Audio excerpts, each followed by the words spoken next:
This is where the fun begins.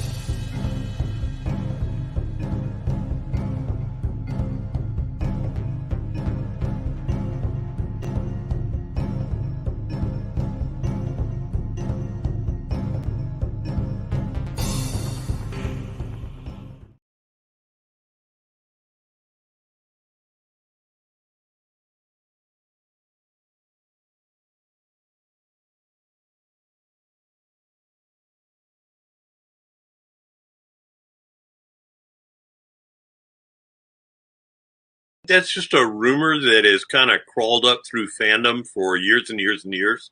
I know that Tim met George Lucas. They had a sit down conversation before the first book was done. I know that as with any of the novels, everything is cleared through Lucasfilm, and 100% for anything as major as a love interest being developed for Luke. That's a decision that George would have given a yes or no on.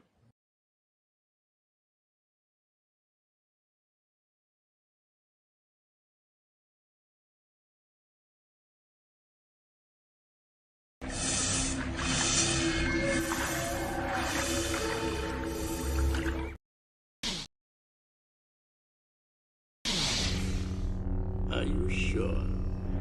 So be it.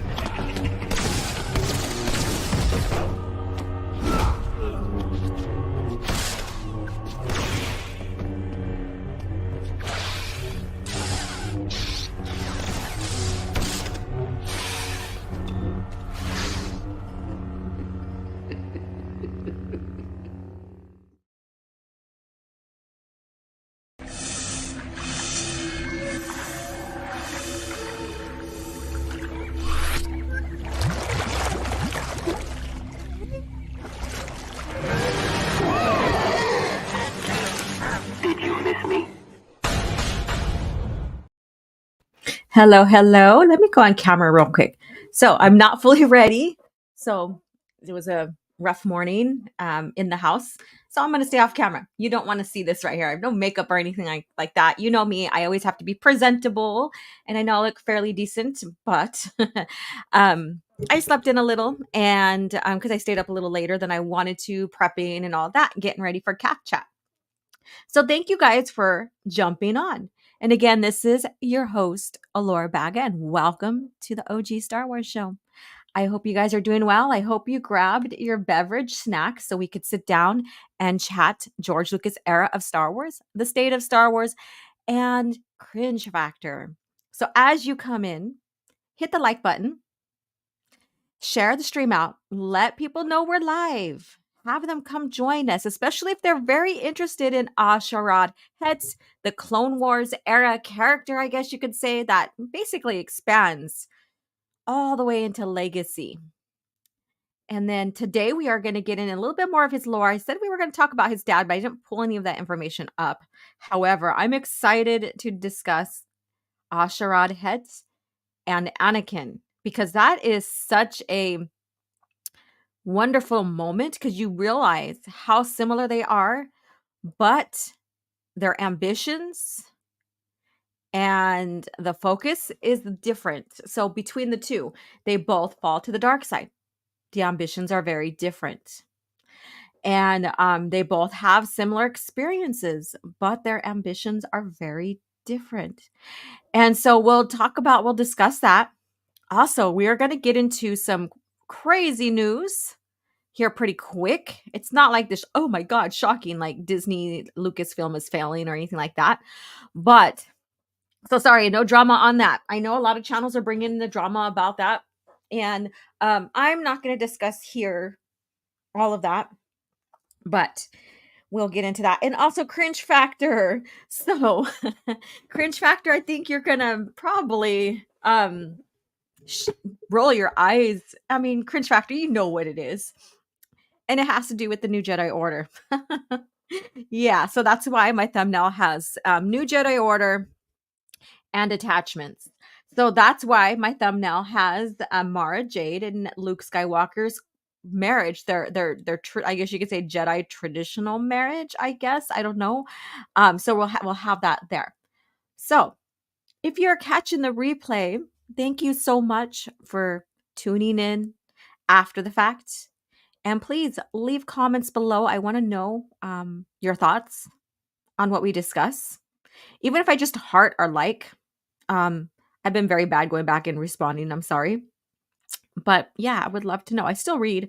So I'd like to know and smash that like button. So let's see who's coming in. I know Raging Rhino popped on this morning because he said he had an appointment. And so he wanted to do his casual rage instead of not doing it at all. And I understand that. So thank you guys for coming in. You guys are probably bouncing back and forth between us. I don't know if he's still live now, but yeah. And so he goes into more of the Disney Star Wars stuff and discusses it and discusses about the acolyte. I know when I left, he was discussing that. We're not going to necessarily get into that crap, so this is like the opposite of what we're discussing between us two today. All right, let's see who's in the chat. All right, let's see here. Hey there, channel member Melissa Lord. Welcome. Oh yeah, and last week I forgot to recommend the book of the week, but I do have one planned out today. So we'll do that here pretty soon. I'd rather get it done sooner than later because then I'll forget because there's so much going on. All right, let's see here.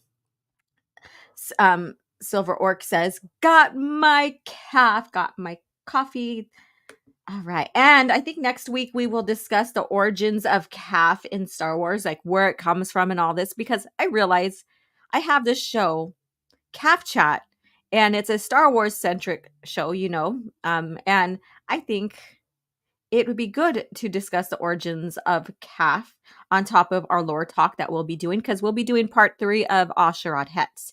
But many people don't realize that CAF, it's kind of like a coffee, that Star Wars has their own version of coffee, just like they have their own version of hot chocolate, but it's called hot chocolate, not CAF, like coffee CAF. So yeah, so I think we need to do that to honor what the show is about. Let's see here. A gentle oar always rubs a button before entry. Ah, nice. Caress it, rub it, smack it. Okay, so I think that's just a little too much. Let's see here.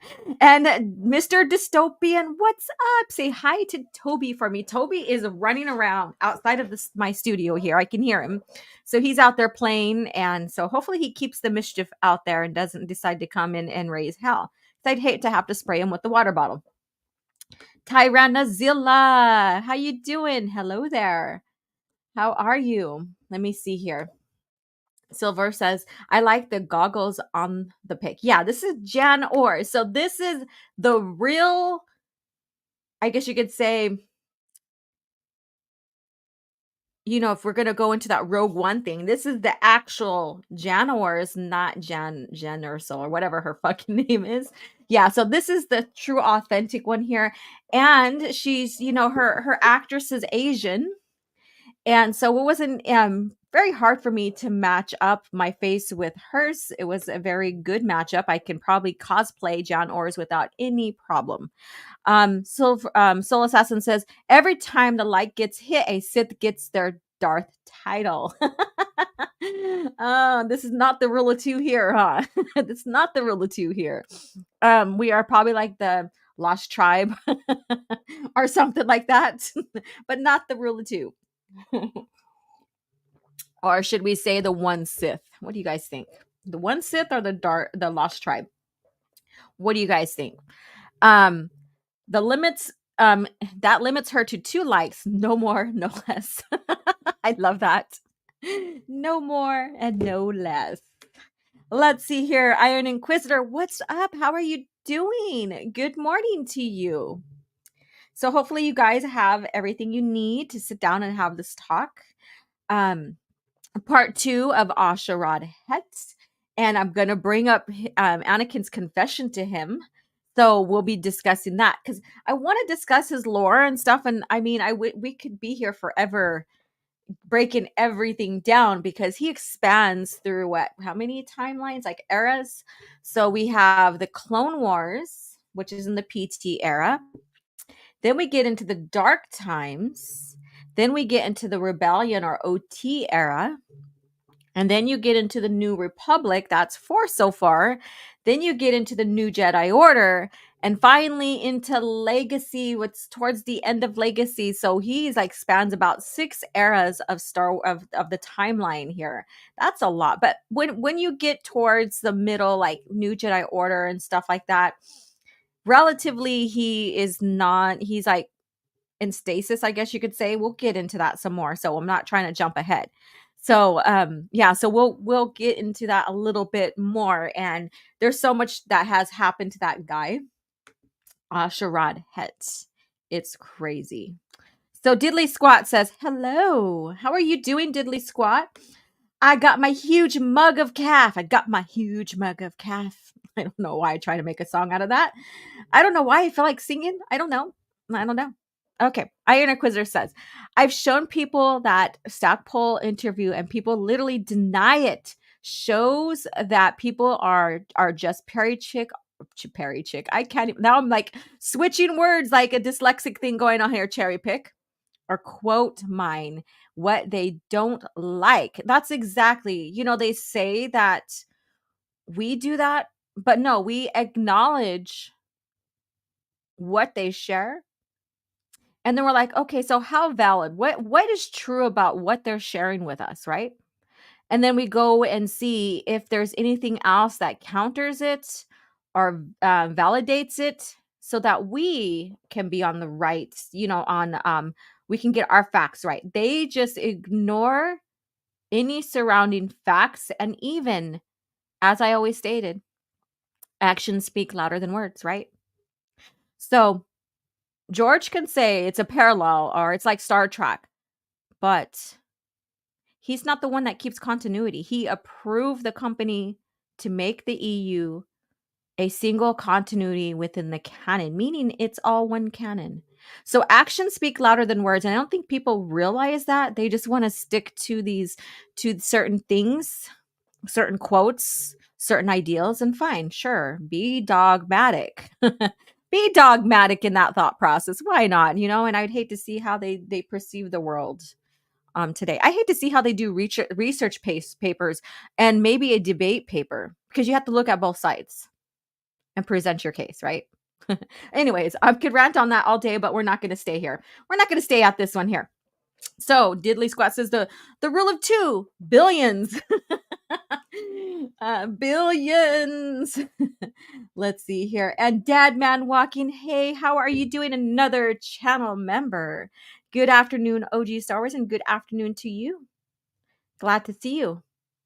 And I seen that you were kidless for a little bit or what have you. I seen that on Twitter last night or yesterday or whatever. I remember my firstborn leaving and going off to the Marines. So that was weird. That was crazy. Then when the secondborn, she went off to college and stuff, that was still, a bit of like, you miss the kids. By the time my third one, I still missed her just as equally. But I think I realized after all my kids became adult children, I have my freedom back in a sense. And I say this in a loving and respectful way, but now my time is my time now again. So I celebrated my success and then also my freedom in a sense of not having to give my time out more for others. And I'm not saying that in a greedy way either, but as a parent, it's like everything is first before us. Everything's first before us, our children, everything like that. And we tend to forget ourselves. But yeah. But anyways, I'm going off the track here with off the track of channel reference here. With what I'm talking, or what we're supposed to be discussing here. But I get it. Our babies are our babies and we're gonna miss them no matter what. Every time the kids come home and visit and they all leave, I'm like, oh man, that was quick. It's kind of deal. Dilly Squat says, doing decently. Thank you very much. Good. Decent is still good. Iron Inquisitor, Iron. I can't even speak. I can't even English today, you guys, but bear with me. This should make you laugh. I mean, why not? It's entertaining, right? When you O.G.Starwars, when Allura makes mistakes. And I make myself laugh. I think if you can't make yourself laugh, then I think there's a serious problem. You're taking life too seriously, right? So Iron Inquisitor says, but all my scripts and nearly finished vids are at home. Oh, okay. So you're talking there. So I'm picking up a conversation. Perry Chick. Jim the Despot is here. Another channel member. How are you doing? And then we have Matt G in the house. What's up? How are you doing? And thank you guys for all hopping on and stuff. And oh, it's nice to see Rhino on. I didn't realize he was on. I could have been watching while I was prepping earlier, but that's fine. I'll go back and catch the replay. So if those who missed his live, go back with me and catch the replay. Toby is active, but my grandma's kitty Princess is getting her morning nap. Laugh out loud. Yeah, you know cats. Well, I fed them. Now they're like running around and being mischievous, and I'm awake and I'm chatting with you guys, and so we have that energy going on. He'll come in and check on me, probably lay on the chair, or probably crawl behind my back to get into the windowsill. Who knows? Or maybe I could be totally wrong and he finally laid down to go to sleep. So Batu is here. That's what I'm saying. George Lucas could have said, no, I don't want stories about Luke being married and having kids, but he didn't. He approved everything. All of it was okayed by him. Correct. You are right. Let's see here. Third one, you're not old enough to have 3 experiences. Laugh out loud. I don't believe it. That's what I'm told. And, I will take that compliment. I will take the compliments. Yeah, it's great to be of Asian descent and Native American. Do have a little bit of French and Spanish in there, though. Maybe that's why I'm so fiery. I don't know. All right, Batu says, now it's easy for the shrills to say he didn't want it now, and that George Lucas has been sidelined. The thing is, he doesn't like, if they're gonna use that against us, throw that shit back at them. Because he basically says what they're producing is not his Star Wars. So, they don't have the right to talk the way they're talking. There's no it's not a valid way of going about things. It's very bad faith argument. And then Taylor Swift says, hello. So this is Taylor Swift greater than Disney, Star Wars, and MCU. Did you switch your... Okay. Let's see here. And all around arbiters here. Hello, Alora. And you spelled my name right. Hello, how are you doing? Jim the Despot. I was going to read your quote to Iron Inquisitor because I pressed on it. I'm just going through things right now. So we're going to get into this crazy breaking kind of news. And it's not an advertisement, but I'm just making you guys aware of it. And we'll get into what I think about it. So I know it all sounds mysterious. Oh, dun, dun, dun. What's going on? And then we'll announce the book of the week once it's still fresh in my head. And then we'll move on to Asherad Hett and then the cringe factor part. So how does that sound, everyone? Dad Man Walking says, sorry, I have a habit of derailing things. Now that's okay. I get it as a parent. And you're pretty cool with that. So and let's see here. Do you got the Marine Mom bumper sticker? No, I don't put bumper stickers on my car, but I have the Marine Mom t-shirt. And I also have, other things that associated with his I guess you could say his battalion, I guess, or whatever. I'm probably got that wrong. He's now since then been out of the Marines, so it's been a while. So there you go. Dan the Man is here. What's up, Dan the Man? How are you doing? Hey there. Have you seen the What If the sequel trilogy was awesome AI video?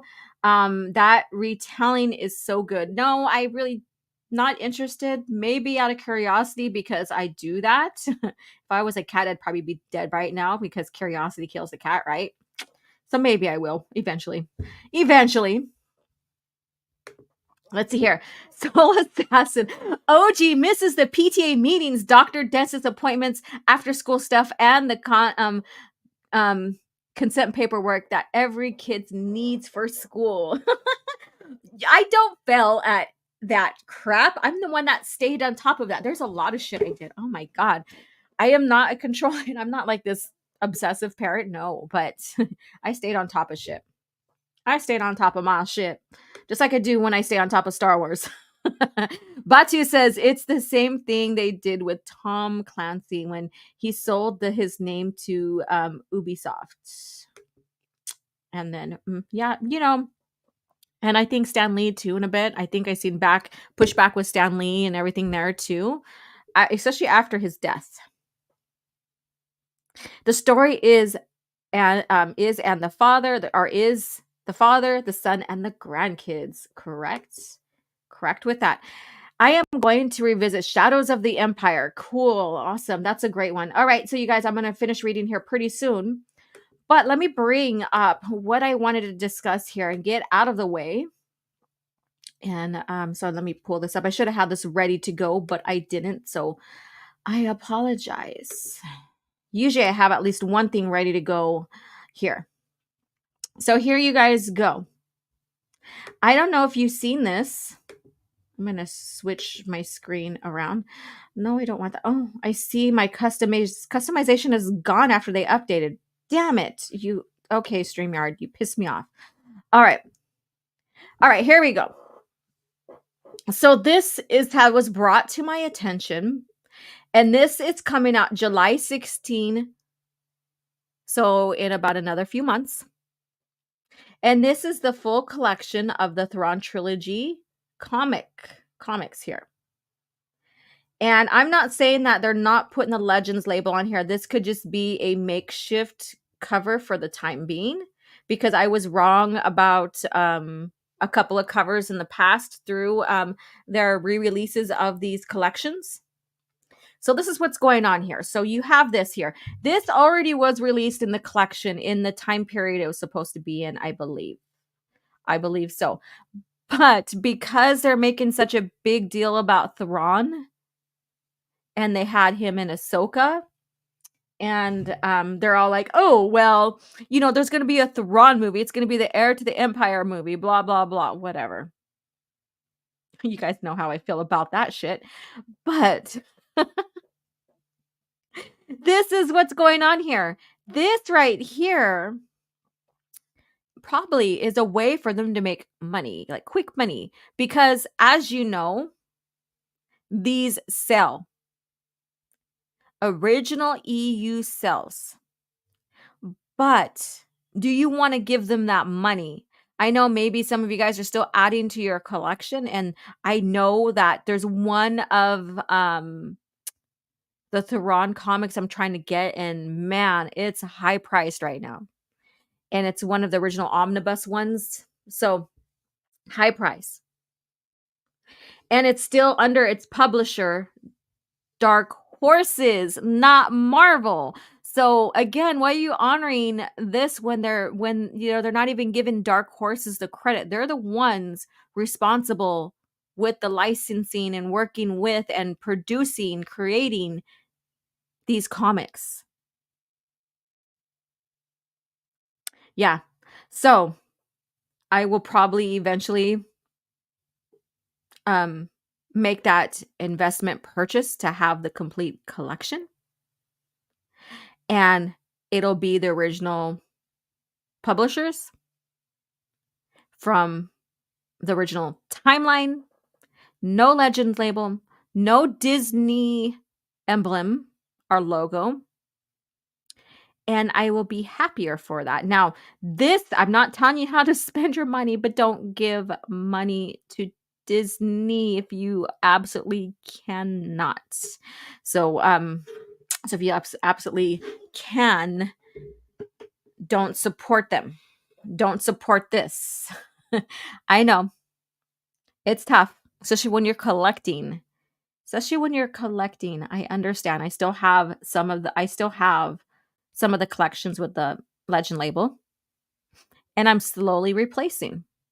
And what I'm doing with that, because I have, growing up, some of my stuff that I collected with a family drama and all this other stuff as a teenager, my stuff is gone. Everything, a lot of my stuff. So I never got to go into my young adulthood with some memorabilia that I collected over the years. And that's including Star Wars. So I am recollecting. I've been recollecting, and I really have everything now again. Well, I didn't have everything back then because it is a teenager and as a preteen and stuff like that. Money went elsewhere according to my grandma thought we needed, what have you. So with this right here, this is coming out on the 16th of July. So what do you guys think about this? What do you think about this? Let me see what's going on. Greetings, programs. Hello, you. And Melissa Lord says, if you just want to read it, pirate the CBR files. Yes, there you go. There is that. And then you have it electronically, which I have a lot of comics electronically or digitally. And I'll be sharing one of them because it'll go into Hett's Anakin's confession to Hett. So, and Hett then kept the secret for a very long time. So we'll get into that. Let me see here. Don't fall for the nostalgia bait, people. Don't fall for it. Disney owns a monopoly on the entertainment industry. Correct. It's almost next to impossible not to give the money. I know. It's about being diligent. Especially, it's like I'm talking about Lucasfilm, not Disney in general. Like, so if you, they own a franchise that they are bastardizing that you love, right? Why give the Disney Lucasfilm the money? That's the point. That's what I'm trying to say. The point here is that. So you will choose and stuff like that. You will go and pick up, okay, so what are their businesses? How can I, like, especially if you're like anti-Disney in general, that is going to have a lot of control and restraint in your everyday life and what you're going to do, right? Because, if some of your networks are owned by Disney, right? So that right there. But I'm talking about Lucasfilm. So Tyranazilla says, I was able to get the Dark Empire Omnibus from Dark Horses for $190 or $195 in 2022. That was worth it. There you go. I mean, sometimes you just got to invest and get them on your shelves before those, are no longer available.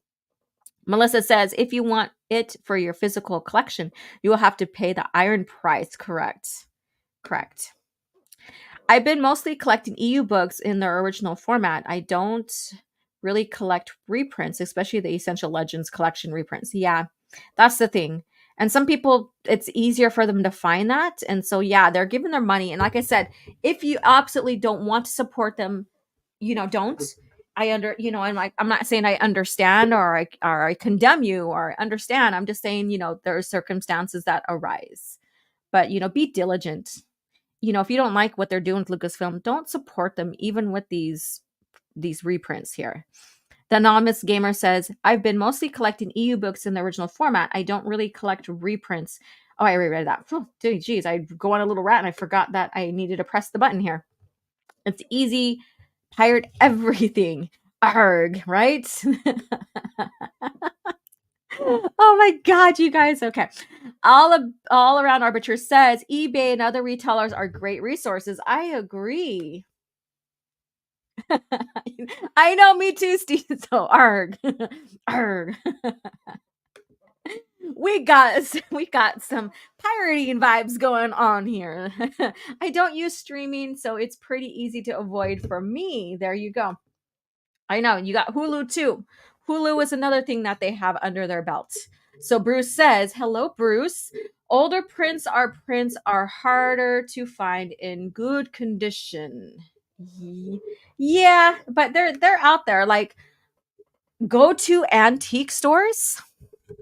You will find you will find stuff there. I guarantee it. Well, I can't say I guarantee it, but my experiences I have, because I can't guarantee your antique store will have books that people can bring in and for trade and sell kind of deal. But there's an antique store that is not too far from me, like maybe 20 minutes away. I live on a reservation, so every town is like 10 to 20 minutes away. And I go there and I search, and I found some good gems in those places. And then traveling into bigger cities and going elsewhere has helped me as well. So, it's just about being diligent and smart, looking in unsuspected areas like antique stores, and all that. Mr. Dystopian says, I only bought the Legacy Comics reprints, but that's about it. I go to Goodwill. Oh yeah, Goodwill's another one. Secondhand stores are great. Sometimes it used to be at Barnes and Nobles you can find the non-Legends label, but now it's all Legend label there along with Disney Star Wars lore. So I can't recommend that anymore. But like bookstores, like bigger bookstores, and I go down to LA where I live at. I go down, like, LA's like 3 hours from me, and they have the Lost bookstore, or their bookstore. I forgot what it's called. The last bookstore, not the Lost. I've been there a few times, and I found some pretty good books, Star Wars books there without the Legend label. So, go out and explore, find those places, find those little odd places that maybe you never tried. Try a bookstore that's not like a corporate, like Barnes and Nobles. Soul Assassin, find books here. Yeah, Thrift Books is another one. Thank you. So speaking of books, let's go ahead and go into the recommendation here. Let's get that ish done, right? So now that it's fresh in my head, because last week I was like, damn it, I forgot to. So let's get into the expanded lore archives.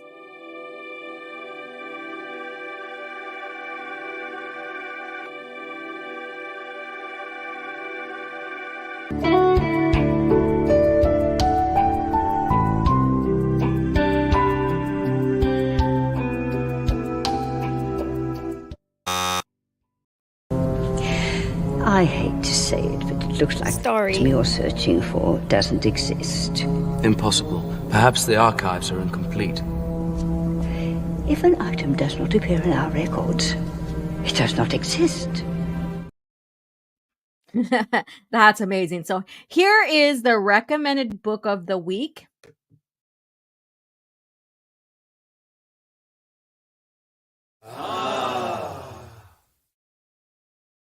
And there you go.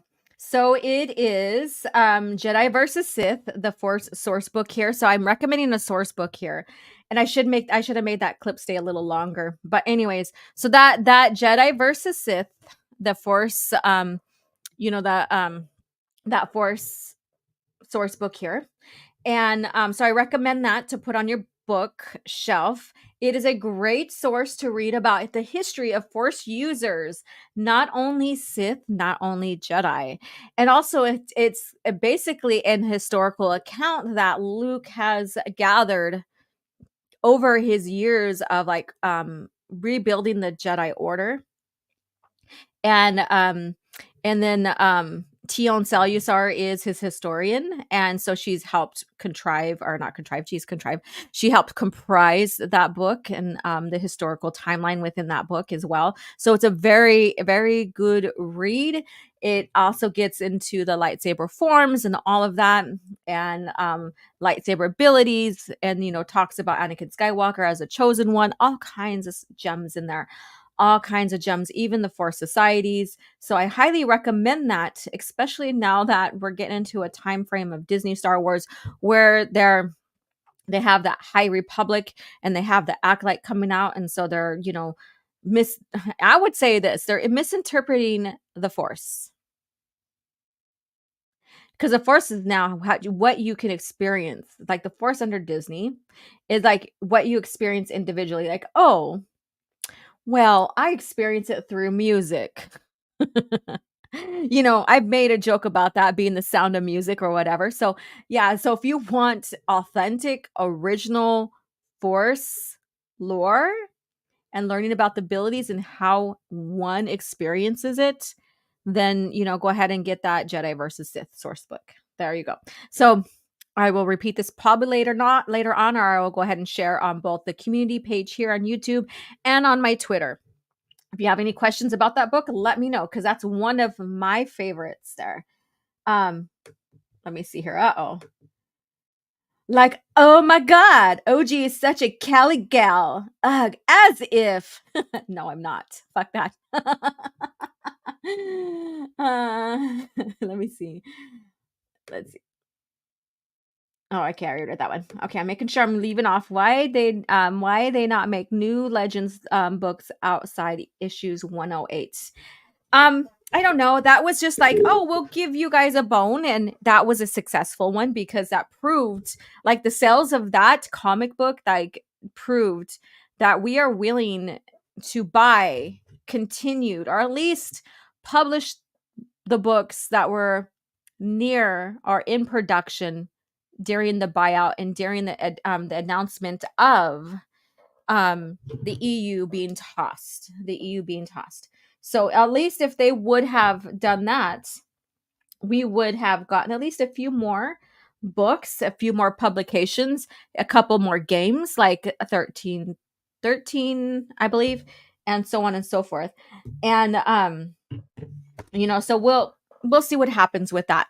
But one thing is, next week on the 25th is the anniversary of the EU being announced. It's no longer going to be used. It's going to be halted, stopped, discontinued in a sense, even though they're printing. Reprinting doesn't mean, it's like a half-ass honoring. Oh, well, we'll honor all you hardcore fans by reprinting, putting the Legends label on there, making them Legends because, Legends are always good. They're, Legends are what makes mythology, so they gave us that bullshit talk. But they stopped producing. So the next Thursday is the actual anniversary. So we'll get into that some more next week. Yeah, we'll get into that some more next week. All right. The Anonymous Gamer says there's some decent picks for EU books or comics. If you go to places like Second and Charles and Books A Million, in my experience at least. Yeah. So whatever your region, wherever you live at, and whatever part of the world you live at, explore. Go to these places where they do sell books, but they're not corporate, I guess you can say, maybe. I'm only speaking for America, though. And you could find good stuff there. All right. They only released Legends books in the the key jangling. I don't know why I was going to say K jangling. The K jangling. There we go. Excuse me. And the Young Indiana Jones Chronicles are worth checking out. That's what I heard. I haven't really got into the EU part of, I guess you could say, of Indiana Jones. So I'll take your word on that. Pretty sure it was pretty good. New Force is a popular as New Coke. Oh, God. We'll get into that. All right. So you guys, let's get into some lore talk. We're already coming up close to the hour. So we've been here with each other for like 38 minutes so far, just yapping away, having a good time discussing Star Wars and shit, making each other laugh and hearing my shenanigans. So let me go ahead and Asherad Hett Part 2. So if there's any questions that you have regarding Sherrod Hett, let me cancel this right here. Let me know. I would, I would love to, I don't know which page I want to bring up. Behind Enemy Lines. Okay, that will be last. Oh, goodness. Yeah, Confronting Terror needs to be first. So this is going to be going through two. They both go together. Confronting Terror and Behind Enemy Lines. Because I want to get into Anakin's confession to Asherad Hett. So these events happen, like Asherad experience with Anakin happens after Anakin thinks he has lost his master Obi-Wan from Battle of Jabim. So that right there, Battle of Jabim, holy shit. That is the best. I'm going to say this. Might be controversy for you, some of you guys, but that's okay. Or it might be a hot take, not controversy, a hot take. I don't know. Choice of words there, right? Hot take. But Battle of Jabim is the most dramatic, dark story of the Clone Wars. And it is the best. Yep, the best. So if I was to rate like within the Clone Wars era of stories, Battle of Jabim is my absolute favorite. My absolute favorite. So, all right, let me see what you have to say. Okay, but OG, there's plenty of High Republic books to go around. Yeah, because no one's buying them, and I don't want them. Not even if it's free. Mr. Dystopian says it's pathetic how the Acolyte is trying to bait prequel fans. Exactly. Oh, well, it's going to, lead into and blah, blah, blah, blah. It's going to be the prequel to prequels. And no. 100 years plus away is not a prequel. Even saying they'll have lightsaber fights that are better than the Phantom Menace. Okay, before we get more into the Clone Wars, Asherad Hett. I can't even talk. What in the prequels trilogy? Which was your favorite duel? Some of you guys might know mine. I will give mine in a couple of minutes. I'm gonna see what you guys have to say. Darth Ghostface, what's up? Another channel member. Thank you for hopping in. And those who are channel members, oh shit, I just remembered. Oh crap, I was supposed to have a Tusken Raider up for emoji for today. Oh fuck it. All right, wah wah wah. I failed. Thank you for that. Kind of reminded me when you shared the Gonk, R2, Cadus, Jaina, Crumb, Silicious Crumb, and Obi-Wan. I need to get my Tusken Raider in there in honor of Tusken Bob. Why not? All right. Might have to talk about Jabim again in the future. Yes, I agree. I agree. So, Duel of Heroes. Okay. Anybody else? Maul versus Kenobi and Anakin versus Kenobi. All right. So the Phantom Menace duel. And then we have the Revenge of the Sith duel. All right, not possible to have a better lightsaber fight than Ray Parks and Darth Maul fighting against Obi-Wan and Qui-Gon. That's a good one, but that's not my favorite. Let me see here. Darth Ghostface, a member for 7 months. I managed to get my regular sleep schedule back on track. Now I can get up and watch CAF chat live, Alora. Also, the best lightsaber duel in the PT is Obi-Wan versus Anakin fight on Mustafar. And no one ever says like Doku against Yoda. I mean, I hardly see that. And that's fine. But you do have that big epic fight in Geonosis Arena. So there's that. But, that's, I think either the Phantom Menace or the Revenge of the Sith duels are the favored ones in the PT. Mine is the Battle of Heroes on Mustafar in the Revenge of the Sith. That is mine. And then that's my second favorite of all time, but within the PT, that's my first. OT, my favorite one, of course, is Return of the Jedi. The throne room one. Vader versus Luke. All that leading up to, him getting electrocuted by Palpatine, by the Emperor. That's my absolute favorite one. Let's see, does it have to be the Star Wars movies? Movies, yes, but if you want to share EU, go ahead. There's so much to pick from in the EU. It's like the most difficult. Okay, so I just had a thought, Soul Assassin. We always talk about, like, you were telling me you need to do your top 10 EU books, kind of deal. I don't think I've ever seen anybody, and I could be wrong because I didn't go and research it, so I'm probably wrong. But from what I've seen so far, no one has rated and done the top 10 duels in original lore, including the movies and into the EU. That'd be something to put together. That would be, oh my God, that would take me a whole freaking year. Mr. Dystopian says if counting prequels and subsequent content, I'd go with Anakin versus Ventress then. Oh, Tartakovsky's, right? Tartakovsky's Clone Wars. Okay. Oh, that right there. Tartakovsky, holy shit. His Clone Wars, like I said before, not much dialogue, but it stands on its own without it. Holy crap. So what's the building during the 1997 edition of Return of the Jedi before it was replaced by the Jedi Temple? I have to go back and take a look. Let's see here. Check out OG's community. Yes. All right. So let me go ahead and pull that up. I've been just chatting with you guys now with that on duels.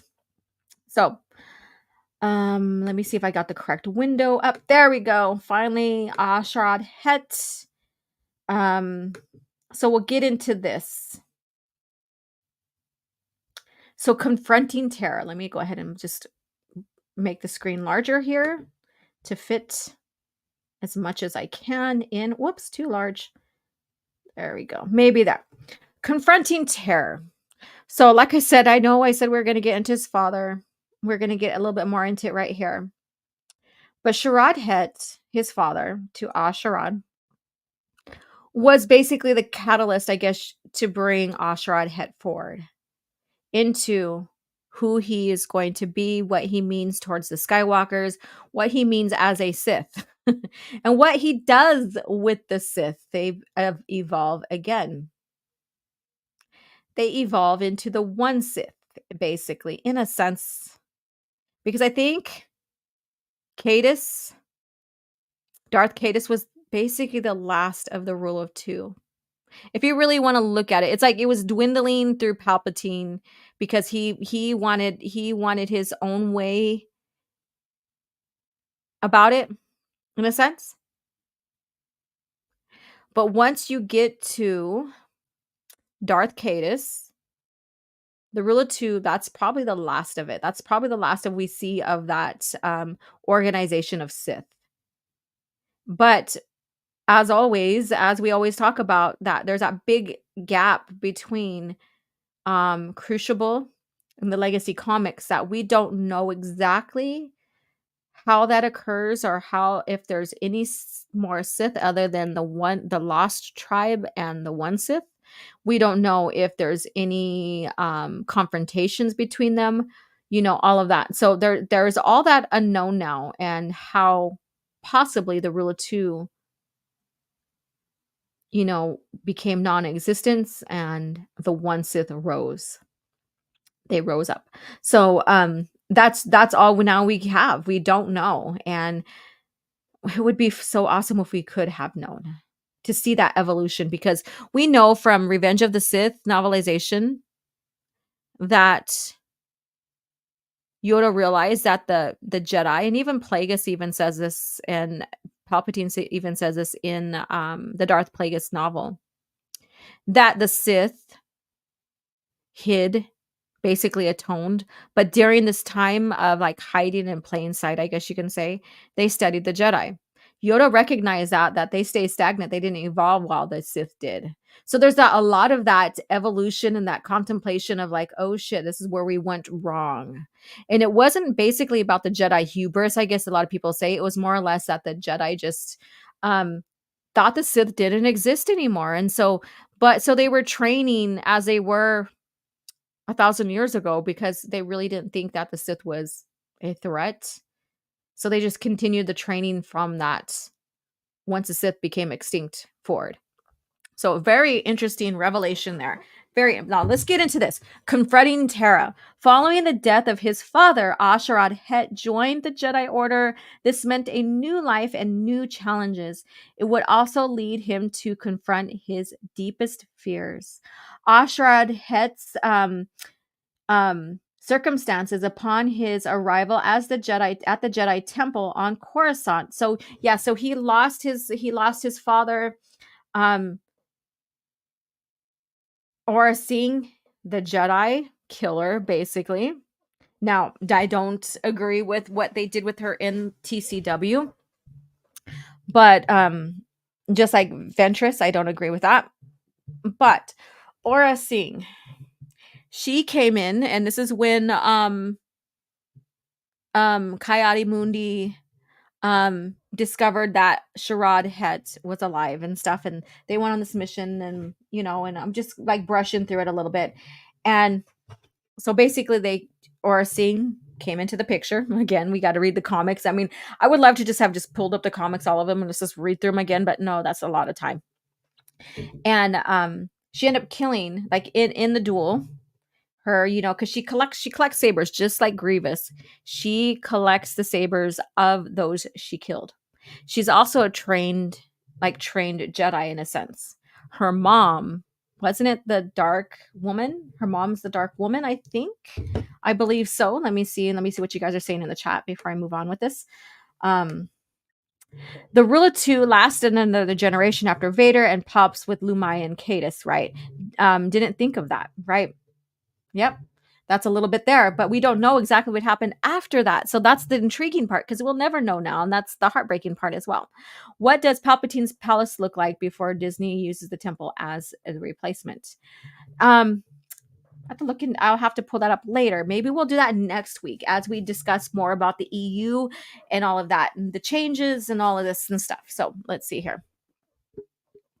And let me see here. What's the point of Tham Carillion or as Doki's master when his existence contradicts Attack of the Clones?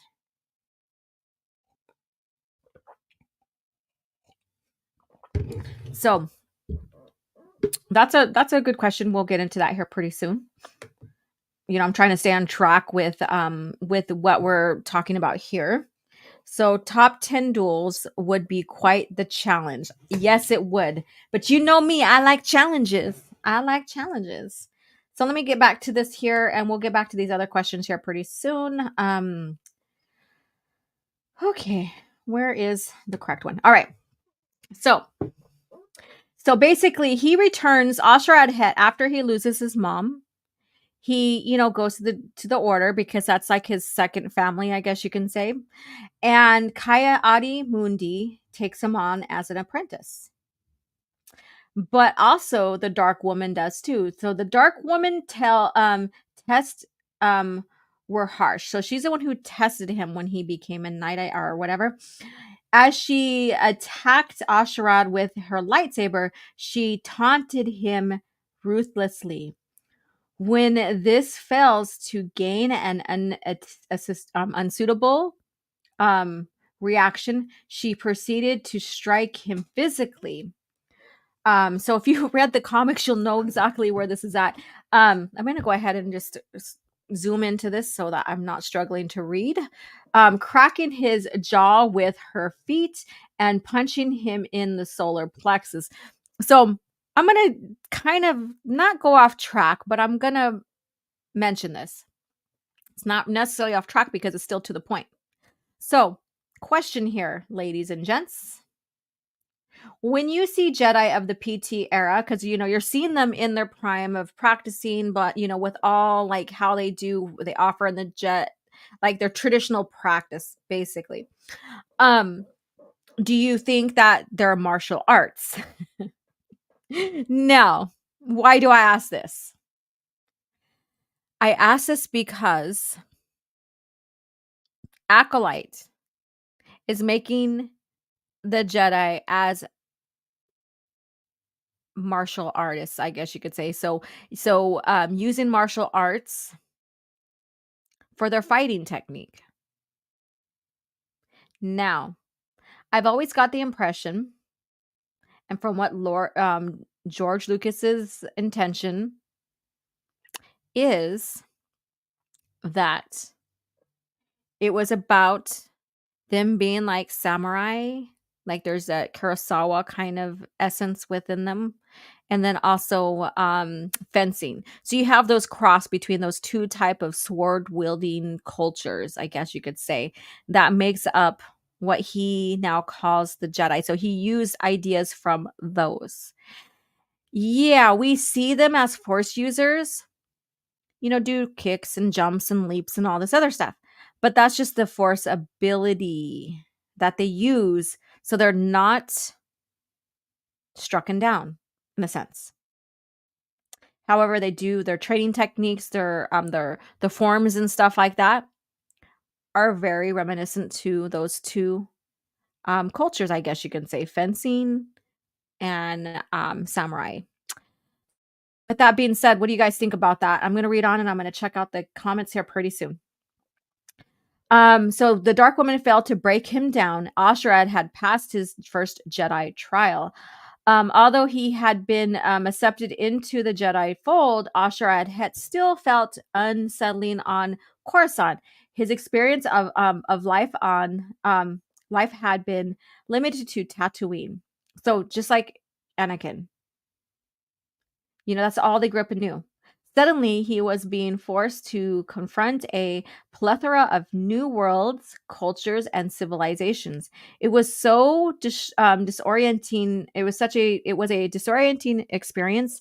Alongside this, he felt homesick for Tatooine. Coruscant air smelled bad. The planet was completely cold, and he was usually trapped indoors. Over and again, he longed for the dry. So there you go. So a young man that was raised as a Tuscan in a harsh climate, who adapted his whole life was adapted to that. Whereas Anakin, yeah, he grew up there for a while, for about 5 or so years, because he was 9 when he was taken to the Jedi Temple. So he fairly adapted better, and he didn't like sand. And so there's that quirky phrase there. Whereas Asharad Hett probably loves sand, So let me see here. I don't see anybody commenting. Oh, there it goes. There it goes. Soul Assassin says, and Arsing was a dark woman's apprentice and trained by Anzadi assassins after she was kidnapped as a Padawan. Yes. Her mom is a homeless woman selling soup that you see for one page in the Republic comics. I thought her mom was the dark woman. Let me see here. Why did Filoni remove all mentions of Arsing in Jedi Origins? I don't know. I cannot answer that for you. Yeah, Acolyte is doing Matrix fighting. Yes, Matrix and martial arts, because she's mentioned both. Arsing right here. Check that out. And then I wish Lucasfilm employees watched Kamen Raider and Super Sentai and make saberless Jedi. I think Jedi with the sabers is what makes them very unique. It depends what you mean by martial arts, because technically fencing is also martial arts. But what I'm saying is like this Matrix martial arts where, it's like Kung Fu, I guess you could say. Everybody was Kung Fu fighting. And even samurai use them. So I was just saying, like, there was kicks and stuff like that. So, but martial arts in general, like I just said, like, with Kung Fu and stuff like that. Let's see here. I realize Raging Rhino is doing Casual Rage right now. Is he still on still? Is he still live? I don't know. I thought he was concluding when I left to start the show here. So he's on because he said he had an appointment today and he'd rather not miss and have you guys miss a Casual Rage. So that's why. So he missed the dusty environment of his home planet, even his mission to Melistar, where he accompanied Coyote Mundi and other members of the High Council, could not save him from these emotions. Indeed, the fact that Melistar had its very own desert expanses only served to increase the yearning for home. In addition, the mission involved a great deal of anxious waiting inside closed spaces. It was the Jedi Master Plo Koon who gave most assistance in this regard, teaching Asharad to contemplate the architectures of a space and to consider the artistry of the design.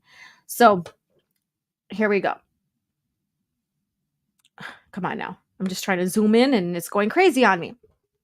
So I wanted to get into a little bit more of his time with Anakin and that mission that they were on where Anakin confessed to him. But we'll get through this right here and get into that because I do have the comic on standby, just that part of it. So Star Pupil. Following the Malastare, Osheret's training started in earnest. His knowledge grew and he began to take an almost childlike glee in demonstrating his learning. During a mission to hunt down Aura Singh, accompanied by Kai Adi Mundi and Adi Galaya, Asharad enthusiastically identified a rare Mon Calamari ceremony ship. Unfortunately, despite this and other insights, Asharad was about to face his greatest challenge following their landing on the obscure world. They were attacked by Aura Singh, with Adi Galia injured and Asharad separated from his master. The Tusken Jedi was forced to confront Singh on his own, just as the Dark Woman had done so many months before. So this is coming into some pivotal continuity here that we're going to discuss right now. So just as the Dark Woman had done so many months before, Singh taunted him relentlessly and fought him with a savage aggression. As he fought off his father's killer, Asharad felt his rage building. Although he survived the ordeal, he felt sullied by his hate and expressed a desire to leave the order. In a curious stroke of fate, Dark Woman herself had become embroiled in this confrontation, and it was her intervention that persuaded Asharad to think again. When the Dark Woman invited Asharet to become her Padawan, he agreed with Kai Adi Muni's blessings. So he could have killed off Aura Singh. In this attack and their duel, she was basically on the door of death. He could have took her life. He didn't. And this sets her up for later confrontations with Leia and Han in Legacy of the Force. So I think it's Fury. No, it's not Fury. It's not. It's not that one. But it is, I can't think of which one it is now. I know I have it in my mind. I have the cover in my head. I just can't think of the name. Sorry about that. But basically, she is hired by Corellia to assassinate Tenno Ka, the Queen Mother. And they also send Han and Leia to Hapes as a way of oh, we have negotiations for you. She knows you're coming. She didn't know they were coming.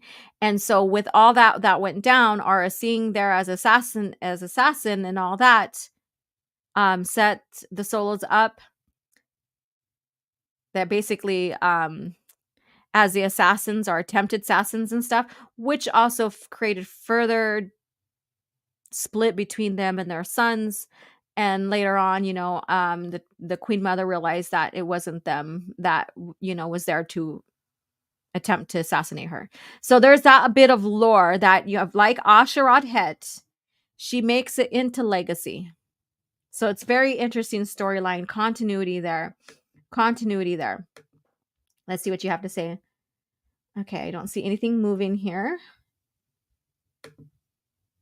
Hello from Ukraine. Do you read the chat? Yes, I do. In fact, you just hopped in and I was reading some of the chat. Let me see here. I guess you could say it's like old martial arts movies, but slightly more grounded and fast-paced instead of pure theatrical style. But she's talking about martial arts, Matrix style kind of deal. And it sounds like she's going away from the formula of what George did. And that's my point. She's going away from that formula from what George did. Let me see here. The only martial arts I've heard of in the EU was Teres Kasai and the Ichani arts. Let's see here. Have you played Atomic Heart? No, I'm sorry, I haven't. All right. Let's see here. Let's get back into this here screen because I want to get into get into his confrontation, or not his confrontation, but his discovery of what Anakin reveals to him. Tusken Mask. Al-Sharat developed a Jedi under the Dark Woman's tutelage and soon became a Jedi Knight in his own right. He took on a Padawan, Bat Jewel, and together they pair fought in many Clone Wars battles. During the Battle of Argonar, Hett took on Anakin Skywalker as a temporary Padawan. When Bat Jewel was killed, Anakin turned against Hett, revealing his hatred of Tusken. So we're going to get into that. I'm not going to read any more of this one here. So we're going to get into that. Let me go back to the screen. Let me look at this one here. Is this showing up there on the screen? I don't know. No, it's not. All right, so let me see here. Bloodline enemy right here. Okay, so I really want to get into the conversation before I get into this. But what do you guys know about the Anakin's reveal of basically, I'll say of his sins, but what he committed against the Raiders? What do you guys know about that? Oh, okay. Yeah, I was talking about Lucas. You missed a comment I wrote prior. I'm sorry. It's when I'm going back and forth between screens, I do miss some of your guys' comments, and sometimes it kind of splits up the conversation interaction, but I apologize for that. So let's get into that comic here. So again, this is like a pivotal. This is where you like have this aha moment of like, oh shit, there's a lot of similarities. And I know Soul Assassin has been, really enthusiastically, pointing out those with me. And you guys, we can carry this conversation. I'll put this, these comic pages up on my community page, and we can carry on this conversation because it's always fun to explore the lore and get really in depth with it, and really dive into it and discuss and share, what we think and what we perceive of it. Yes, smash the like button. So let me go ahead and bring that comic strip up. Let's see here. Window. There it is. Share. Now, last time I've read a comic, it was when I was on with Stig, when I had him as a guest host, and we were reading through all these comics. Good times. So it was really, really good times. Let me see here. So this is where they're on Argar, I believe. They're still in Argar, or however you pronounce the name. I probably said that. And let me see.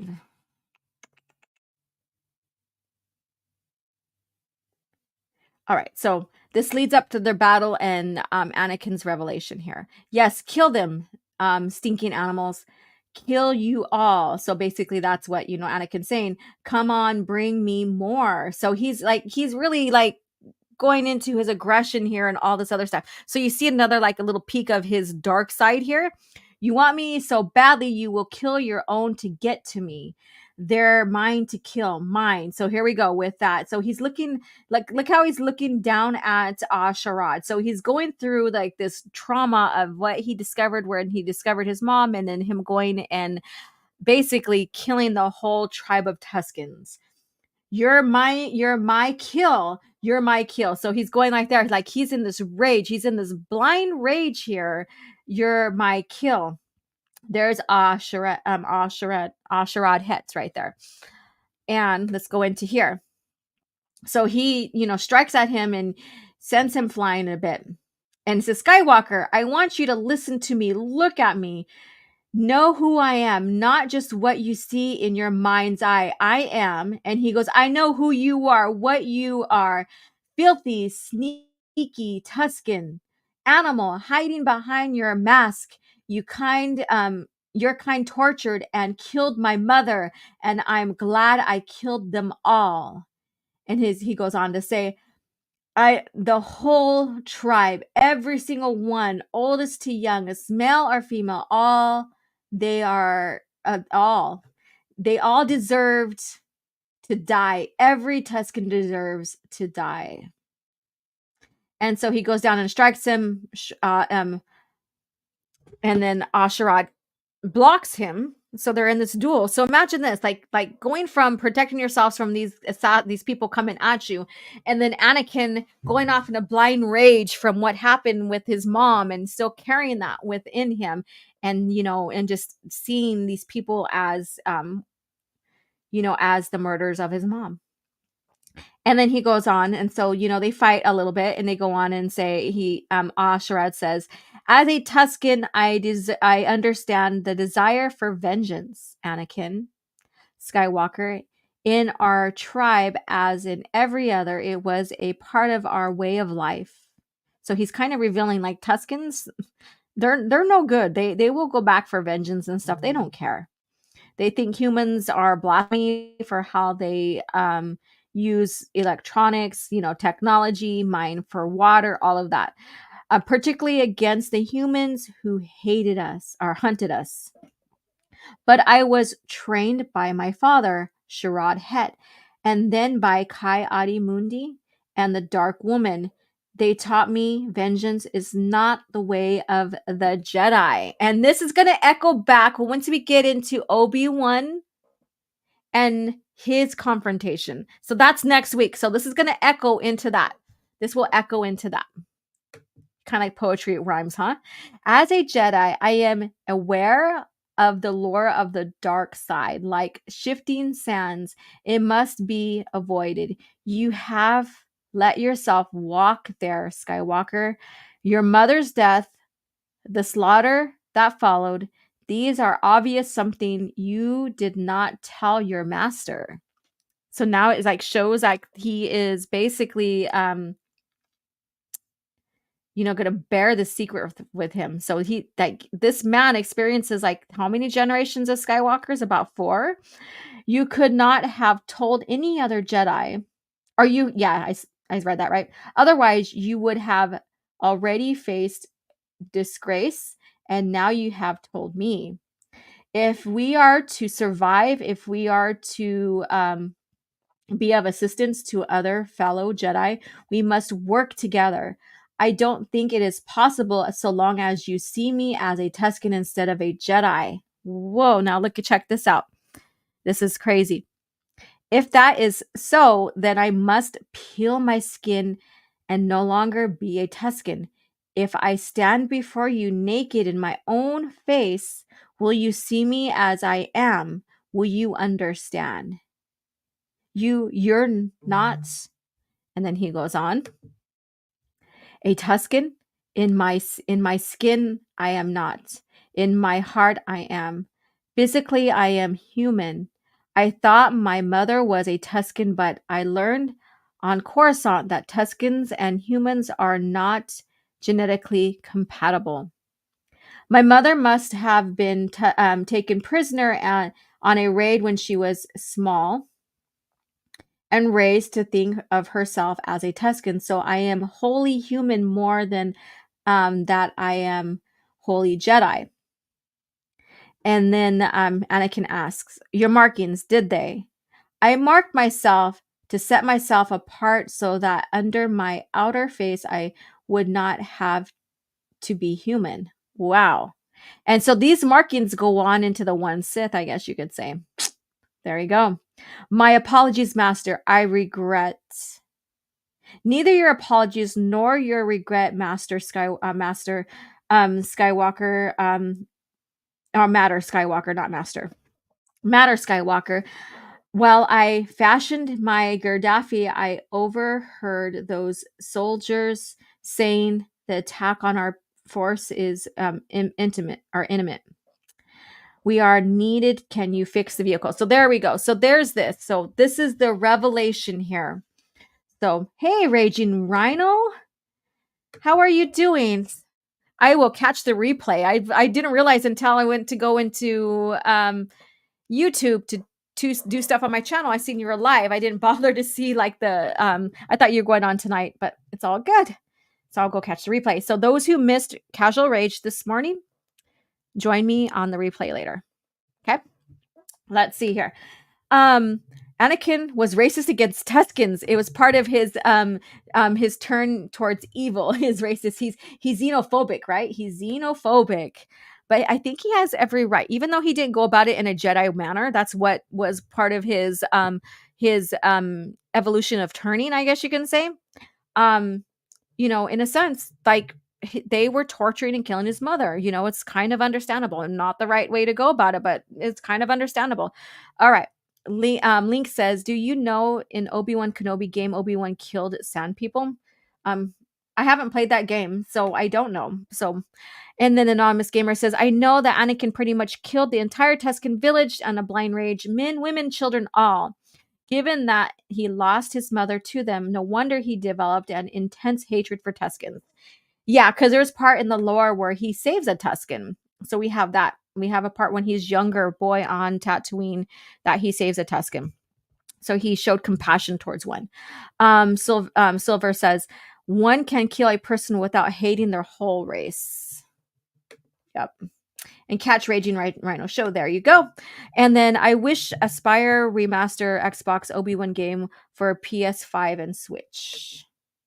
Let's see here. Understandable, but not condoned. Correct. So that right there, we're going to pause it at this one so we can get into Cringe Factor. I'm going to announce the book of the week here one more time. So it was an Xbox exclusive, so I didn't play either. Tusken Lives Matters. You forgot Anakin highly liked killing all dogs. All right. So before we get into our Cringe Factor, we're going to leave it at here. So this is like a pivotal moment. There's a lot of, things that go on with these guys here until Obi-Wan returns. Dun dun dun. Spoiler, he's not really dead, but we know that already. We see a lot of this. We see a lot of instances in the Republic comics of Anakin going dark. Anakin using these dark rage. And I think it's well done. Even in Tartakovsky's Clone Wars, we get that. And that's a children's cartoon, right? So I don't use the excuse of, TCW is a children's cartoon, so they're not going to go dark. Oh, fucking shit. Kids understand dark. Kids want to see dark. Don't dumb it down because it's for a certain age group, because then you're just insulting them. Sometimes kids are more intelligent than some of these like Twitter, Disney trolls and shills and what have you. But, I'm not going to go there. I'll leave that to the experts of Grizz and Darth Melvin, or the Knights of Melvin, and go from there. So let's go ahead and check this out. So the book of the week is this.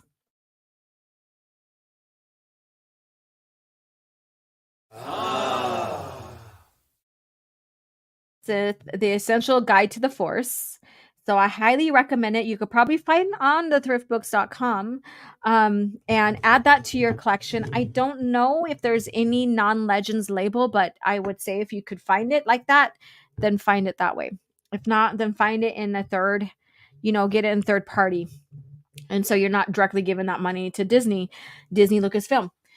So we'll get into our Cringe Factor. So as we get into that, I want to know, what do you know about the new Jedi Order and attachment? Yeah, it's kind of a big, wide, expansive kind of question. But each of us might have a different but similar answer, right? So what do you know about the new Jedi Order and attachment? So there's something for you guys to think about. Because you know me, I'm like a teacher. Give you guys something to think about, answer, contemplate, what have you. Little homework there. Little homework. So let's go ahead and shift into our Cringe Factor.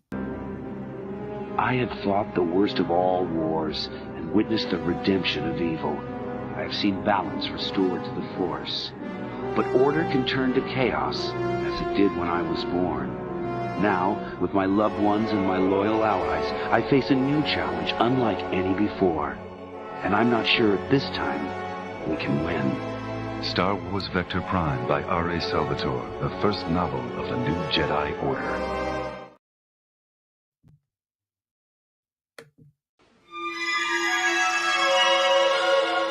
So uncivilized. So uncivilized. So there we go.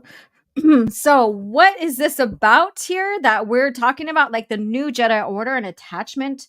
What the hell are you talking about, Allura? Well, Screen Rant has all the answers. Well, I don't know if that's answers. Let me take a drink. I am nearly out of CAF. Holy crap. I need just to put my coffee next to me, the coffee pot next to me, so I could just pour. So let's get into this. I have not seen the Transformer 1 trailer. I heard it was out this morning from what I've seen, but I didn't bother. In Ukraine, no one really hated prequels when they came out. Yeah. Thank you for sharing that. I mean, people think, oh God, it was definitely hated. Like everybody hated it. No. Luke was okay with Jedi marrying. Okay, there we go. The new Jedi Order and attachment. Oh no. Was it oh no for going into cringe factor, or oh no because I don't have any more coffee? I just drank the last of it. Holy shit, you guys, I need coffee. I might have to put on another commercial and just pour real quick. Pour real quick. I might have to do that before we get into this because I don't have any more water next to me. I don't have any more coffee. Oh my God, we're going to have a breakdown here. Like we can't go on. We can't go on with the show. All right. Silver says nobody hated prequels except journalists who always hated Star Wars. Correct. They didn't like George. Not the cringe factor, right? Oh God, not Screen Rant. Yep, they're the main one of the main contributors to cringe factor because oh boy, the people they bring in to write this stuff, it's like they don't even fucking know Star Wars. They don't even read it. They don't even do their research. I can do a better report, and like I can say, I can do a better bullshit report than what they're doing here. Okay, before they ruin source material like Weeble did in video games. You are a huge gamer, I can tell. A huge gamer. I know that the Jedi Order actually allowed the development of emotional attachments, among other things, probably to avoid making the same mistakes of the old order. We'll get into that. We will get into that because, I seriously need to do this. But do a compare and contrast between the new order versus the PT order. Keeping it in George Lucas era on this compare and contrast. Holy shit. Oh my God, I've never done that before. Screen Rant with more idiocy. Laugh out loud. You got that right, sister? You got that right? Oh yeah. Yeah, after the Plinkett and them came out, then everybody started following. Everybody started bandwagoning on their wagon, right? What an awful place to sit in their wagon, right? Who would want to be there? What trilogy mistake? We will find out.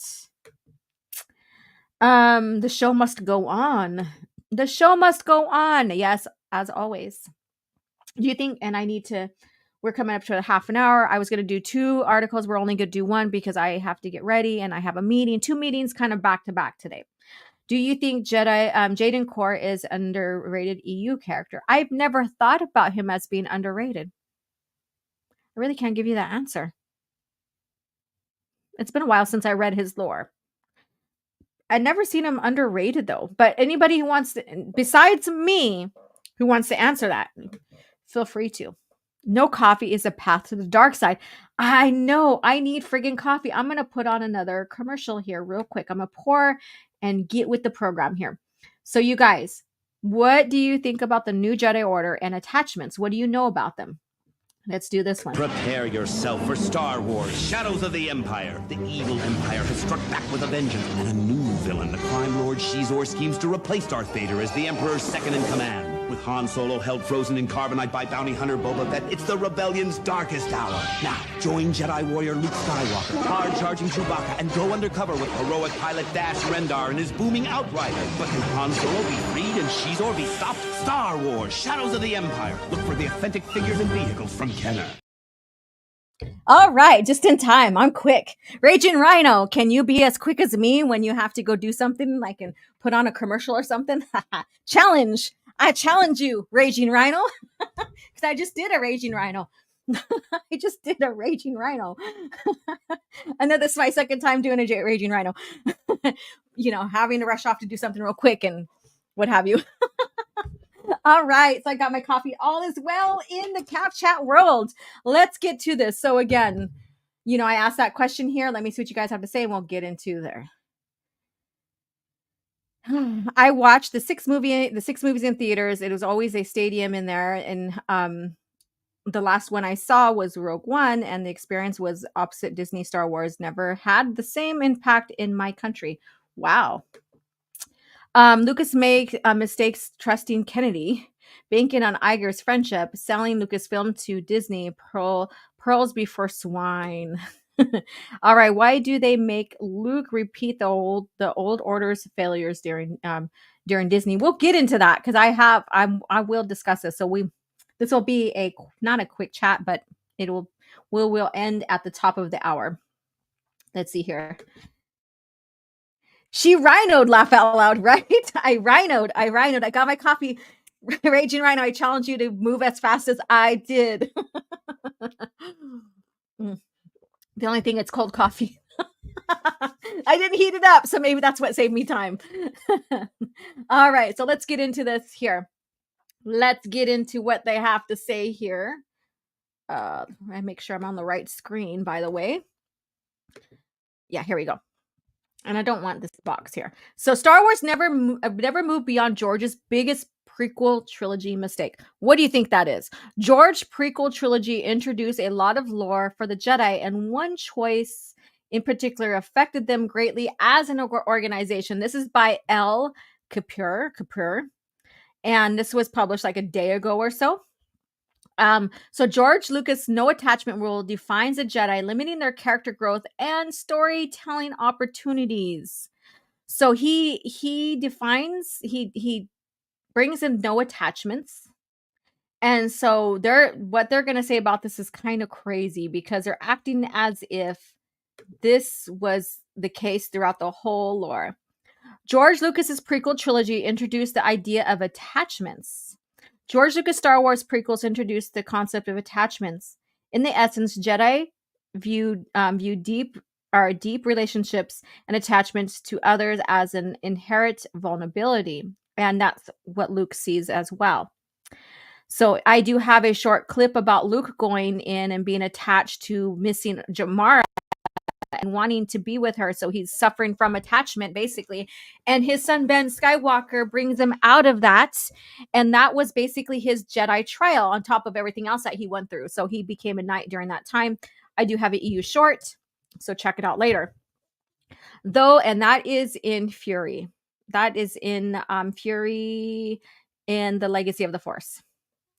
Although the Jedi are encouraged to feel general love and compassion for all people and living things, they are discouraged from forming deep, dependent friendships and, above all, passionate and lasting romantic relationships. This is because these relationships can potentially become possessive, forcing the Jedi to tap into negative emotions such as jealousy, anger, fear, grief, and all which can lead to the dark side. So there's that crux there. And let's see here. Narratively speaking, of course, it made sense for this rule to become part of the Jedi's mythos. Anakin Skywalker needed a reason to become Darth Vader, and his desperation to be with Padme Amidala, the pressure of keeping that secret, and the opening of it gave Palpatine to manipulate him, ultimately drove him over the edge. So what do you think about that? It also an interesting point of conflict for Jedi characters. Anakin is not the only Jedi to have struggled with the concept of love and romance during the prequel era. Obi-Wan Kenobi and Quinlan Vos, for example, have both had questioned their loyalty to the Order because they fell in love. Okay, so let's get into that. So I'm not even going to get into Satine, the cracker. Sorry, I had to say that. Every time I say the name Satine, I think about the saltine crackers. I'm sorry. Satine the cracker. We're not going to talk about her. We're going to get into Siri Tachi. That lore. Not Satine the cracker in TCW.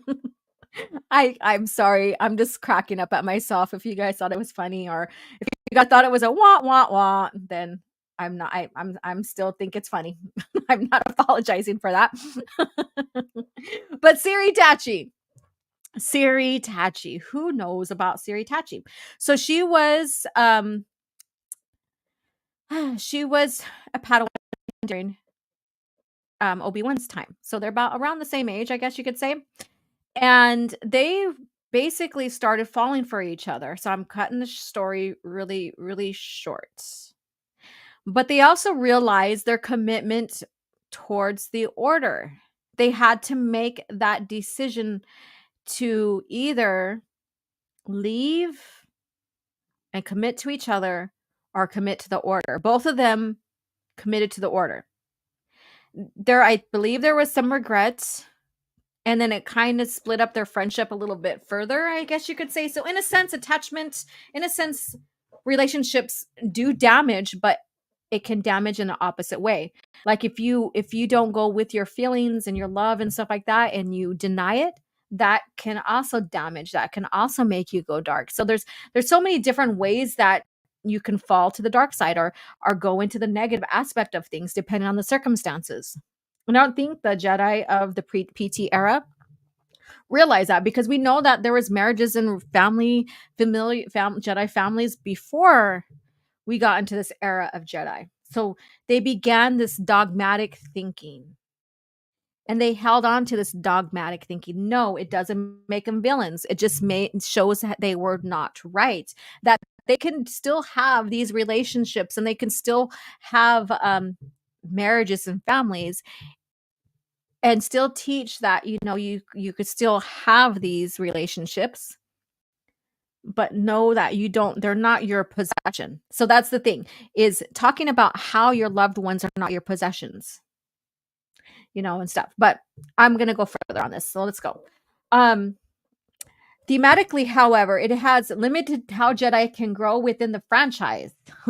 All right, so here we go. Here's the crux of this here. Dun, dun, dun. This is where it's going to get under your skin, maybe. After Order 66 and the discrimination of the Order, the Jedi, in whatever limited capacity they may have remained, could have opened themselves up to the possibility of more. Some Jedi did. Canon. So we're getting into the Disney lore here. And Cal Kestis. Both Order 66 survivors allowed themselves to fall in love and experience genuine happiness through that love. And yet the franchise seems intent on limiting the relationships that Jedi can have, as a concept of being a Jedi continues to develop the films and shows. They are missing one crucial thing. The original EU and how well it was made and how well it was developed and what it did. The problem in the original lore, not in Disney lore. The problem that stems from the Jedi's attachment rules aren't just limited to character growth and storytelling. It also makes the Jedi less relatable as characters. Humans thrive on relationships. The familial, platonic, and romantic relationship humans nurture and develop have the power to change a person's perspective and a view of the world. I had something in my head. I'm not going to go there. The Jedi, who are already mythological characters of sorts, not only because of their powers, but because of their inherent goodness, can therefore be hard to relate to. Now, those of you guys, you're basically all George Lucas era Star Wars fans, right? Were you unable to relate to the Jedi in any capacity because of attachments, like this attachment and seeing that this limited character development of the Jedi? I'm going to go to the chat right now because I haven't been in there in a little while. Let me see what you guys are saying. Let's get into this. All right. No attachments is why Luke, I like Luke, the EU Luke, already fixed that problem, and Jason Solo is living proof of that. Family is more important than anything else. Let's see here. Even Nostalgia Critic is pissed at the Spino during the JP3 review. Oh, okay. I don't know what you guys are talking about there. So I hated the ending too. Leia and Luke's ghost looked upon Rey as if she was their daughter. Creepy. Ew. That is something else. I don't know. I'm not going to touch. Rey has no attachment rule. She perpetuates the cycle. Rey doesn't have an attachment rule. She's just stole Luke's job. Either way, ruined it. Let's see here. The Secrets of Jedi delves into the relationship. Either way, they ruined it. I meant, yeah, I seen that. I knew what you meant. Let's see here. For a moment there, I thought you actually said Satine the crapper. In either case, I agree with you on both accounts. All right. Satine the cracker, not crapper, but you know, it can go both ways. There were Jedi bloodlines for a long time till the Rusan reformations, right? I agree. That's when everything changed up. Really, if you get into that part of the lore, Lucasfilm destroys, kills, and humiliates Luke to portray Rey as a savior and the messiah of the Jedi Order. Let's see here. All right. And let's go on. It's not like they wanted Jedi to avoid love at the time. They wanted to avoid the risk of developing jealousy and possessiveness. And I think they lost track with that because they were able to do that in the past. Like so said during the Rusan Reformation, that changed. Because you can still avoid jealousy and possessiveness. And it's proven in Luke's new Jedi Order. So that's where they got into the dogmatic situation there. The Jedi didn't want to become Sith. They might be wound a bit too tight on dogma, but Jedi do turn to dark side. Revan was full of passion. Yeah, so we know that they can possibly. I'm not saying that they can't, but they can still have relationships, marriages, and stuff like that, and still mind those areas of darkness, I guess you can say, are going dark, like possessiveness and jealousy. And like I said, Luke shared that really well. Let's see. O.G.Starwars, your mic has been breaking off briefly some many times. I know. I replugged it in. Let me check with the settings here. I don't know why it does that sometimes. Like when I reconnect it. It should be okay. All right. Rey didn't have any rules. Yeah, there's no rules for her. She just like downloaded everything, and everything was handed to her. It's crazy. When a Jedi gives into passion, it can corrupt them. So attachments are forbidden. So passion, but passion is not about relationship. Passion can be about everything else. So attachments like marriage and stuff, as long as you don't fall into possession and to like being greedy with them and jealousy, then that's doable. Let me see here. When in doubt, blame Darth Toby. Yeah, Darth Toby did it. He better not have chewed on any of my wire. All right, let's get back to the article. Seeing certain Jedi have normal, trusting, strong relationships with one another and others can make the audience feel closer to them and allow them to understand them better. There's reason shipping. Oh, let's not fucking go to shipping. It's such a major part of fandom. Oh my God. Audiences like to see themselves in these characters. No, they don't. They are obsessed with these crazy fucking relationships. That's all. They don't see themselves. They see these characters they read about and watch on screen. They like to recognize certain traits and learn from the character's actions. I'm not going to get into this shipping thing here. Interesting, one crucial part of Star Wars storytelling timeline seems to recognize the issue with Jedi foregoing relationships altogether. And they're going into the High Republic. So I'm not going to get into that one here. Maybe so. Let me see. Does it have? Okay, let's go ahead and scroll down here.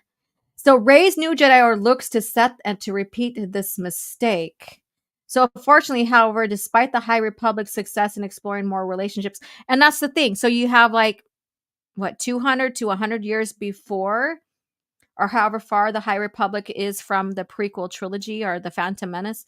And all of a sudden, you're going to have this big shift into a dogmatic view on attachment. So that right there is very contrived in itself. The mainstream movies and TV shows seen on continuing the no attachments rules. Rey's new Jedi movie is highly anticipated, in part because it will reveal the future of the Jedi Order beyond the influence of the Skywalker family. Set 15 years after the events of the Star Wars sequel trilogy, Rey will have to entirely clean slate upon which to build the version of the Jedi Order. Her version of the Jedi Order. But it looks like or let me rewind. But it looks like familiar relationships will still be excluded. I don't know where they get that, but yeah. So let's see here. Daisy Ridley has previously stated that it's unlikely that Rey will have a family or children in the new Jedi Order. I would say she probably doesn't have children, seeing she's a Jedi. This seems to imply that while Rey may be implementing new ideas for her teachings, she still feels, well, okay, let me go here. I'm not defending this because I don't even agree with this new Jedi Order concept, Rey. I don't. Because it's like everything that Luke is now given to her. We know in the beginning of the Order, when he was making the academy, recruiting, we go through the Jedi Academy series or trilogy, all of that he wasn't quite married yet, really. He may have had relationships or interests and what have you, but he wasn't married. It took him a while. It took him a long time before, he found the right person and they finally decided to settle down. They finally decided to marry. And with this, I have that feeling that they are going to do the same thing they did with Luke with Rey's character. Because they handed everything to her already. Like everything Luke was, she is now. Well, he wasn't a Mary Sue, or Gary Stu. So I digress from that. But everything that he set up, everything that made him unique, everything that was set forth, excuse me, as him creating the new Jedi Order, even down to the chapter of new Jedi Order in the Revenge of the Sith. I built a house. The hell? From roots and trees. Where is that damn video? Beyond pet food. Your pet, your world. Oh, shit. That scared the shit out of me. This is like a commercial for Toby. Feed your pet. That scared the shit out of me. Now it took me out of that serious moment. Oh my God. You guys probably heard that. If you didn't, then you're like, what the fuck is going on with Allura? A fucking commercial. Let's see here. But anyways. Oh God, we got to start closing out here pretty soon. But everything, like including Yoda saying that Luke is going to make the necessary changes and evolve the order that he and others failed to do over the 1,000 years. Luke is going to implement, and he welcomes that. Well, this is all going to be given to Rey. And it's going to need no man, though. Or maybe they'll make her gay, a lesbian. And they have adopted children. Who knows? I'm just like spanning out here with these concept nows because everything that Luke was in general, they're given to Rey, except for he was never a Gary Stu. So this is the Cringe Factor article here. The High Republic, they can have relationships. They can do this. They can do that. Well, that is very contrived. And how are they going to explain that going into the PT? Because it's so close in time. 200 years is nothing compared to 1,000 years. Nothing. 30 years is nothing. So going from there. So this person here, they're like, oh, George, had this big mistake. My point to this article here is that they're failing to point out that the attachment was already settled and figured out for Luke Skywalker's era of Jedi. That the reason for attachment was to set the premise for Anakin Skywalker and the Jedi in the PT era. And it's part of their fall, in a sense, I guess you can say, because of that dogmatic view. No, they're not villains. It doesn't make them evil. It just means they're faulty, right? So they were faulty. And Luke changed that. But they're failing to show, they're making it sound like, over the so many years, George Lucas never, basically made this huge mistake and made the Jedi unrelatable and all of that, which is not the case, because George Lucas allowed this attachment arc to evolve into Jedi having families and Jedi being able to have different relationships. And it's quite funny because when you look at Obi-Wan and Anakin, and you look at Yoda and his Padawans and every single Jedi that he went through and taught, you could say that they had deep relationships as friendships, as family, as an order as well. They just learned to not be possessive of each other, and be jealous and greedy in that sense of like love in your mind kind of deal, and almost going off into a stalker kind of situation, So there's that. So no, George did not make any mistakes. This was all set up for Anakin's arc. It's one of the nuances to his fall. It's one of the nuances to Palpatine manipulating. It's one of the nuances, for the Jedi being faulty. And I think it's well developed. And once we get into evolution of the timeline moving forward, Luke changes that. But in Survivor's Quest, if you ever have a chance to read it. At least give it a chance. I've liked it, particularly like it, but it's by Timothy Zahn. So Luke and Mara are lying in bed together, and they're talking about their marriage and stuff, and talking about if Jedi of the past allowed it. And Luke was like, I never had any information, from everything that I gathered. I don't know if, marriages was allowed during Yoda's time, basically. So, so he didn't know. So this was a mistake Luke corrected without single-handedly knowing it was a mistake. But maybe you could say it was will of the Force. Who knows? Who knows about that? So this is the article here. Another cringe factor. They're forgetting that, that there was evolution with attachments in the lore, of course, because they tossed the EU. So there's no source material, right? There's no source material. And so they're saying that, oh, this is George's mistake. We couldn't relate to the Jedi because of attachment. Because they couldn't marry.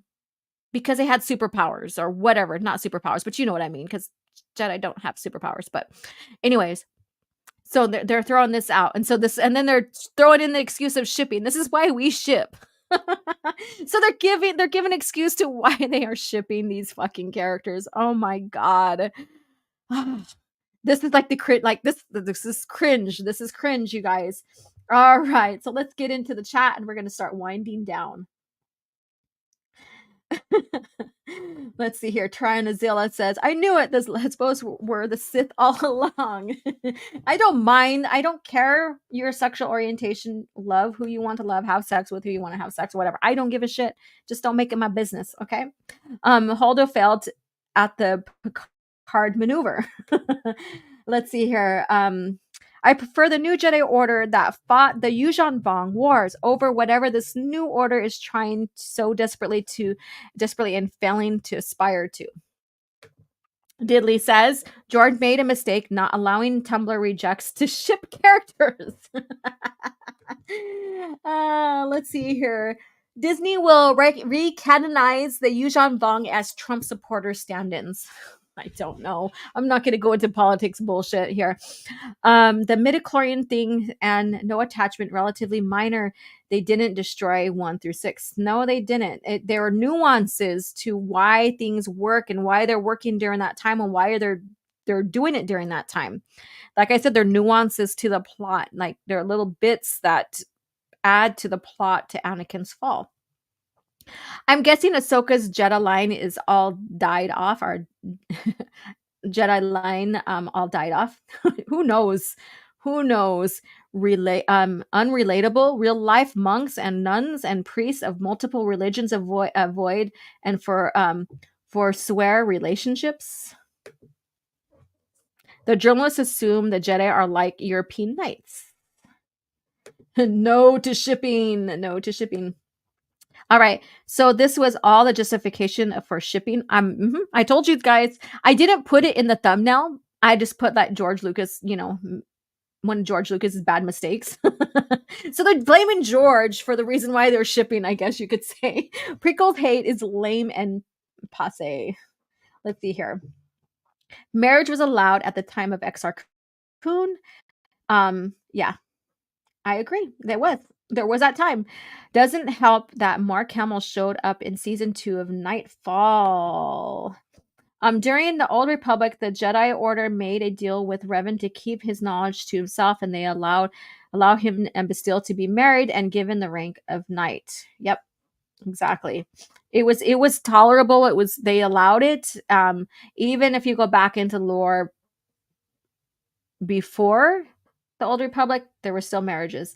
I sent you a video on on the DM's OG. Okay, let me see real quick. Should we play it before I have to get ready? Okay, let's see here. There's another video I'm gonna play, but it's for next week.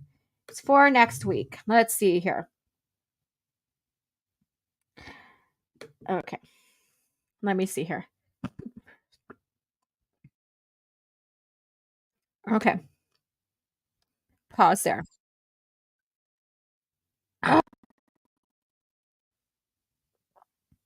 Stop it.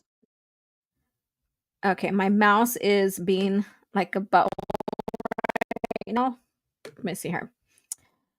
Okay, I'll get to that, but I'm gonna play this video here, and you guys will probably recognize who it is. It'll be a nice, neat video to see. Let me see here. Let me go back to that screen though, because I don't want to be showing off some business. Don't want to be showing off some business.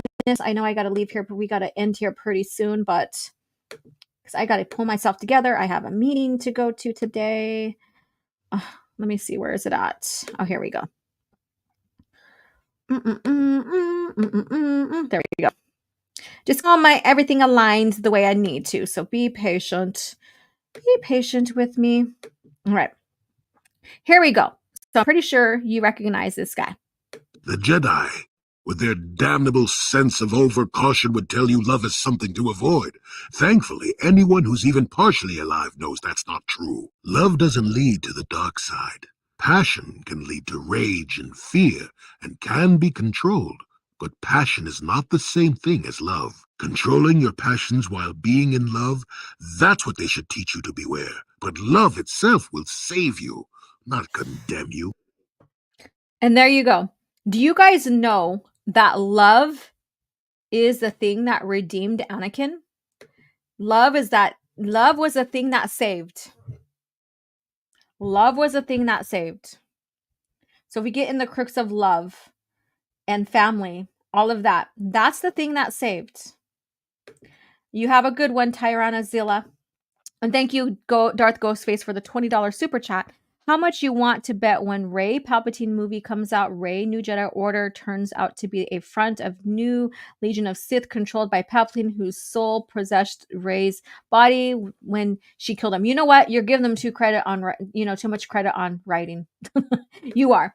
So there we go. That would be much better movie when what they put together out so far. Let's see. My name is unintentionally the name of female Cathar Jedi. Yep. Let's see here. Craziest old Jedi ever. Yes. Thank you so much. Jolie is the best. Yeah, I agree. Let's see. Rey's order will be the dyad with the dark side Padawan. Yeah. Let's see here. All right. So there you guys go. When you look at the crux of Star Wars, It was about love. Anakin fell because he wanted to possess his love. Like, he didn't see he couldn't exist without her. So there was that possession, greed, jealousy. Whereas when you get on the other end of his redemption, it was family and the love of family, not the possession, but the love of, like, unconditional love that saved, that redeemed, saved Luke and redeemed Anakin. And I wish I could find that quote. I will look for it later.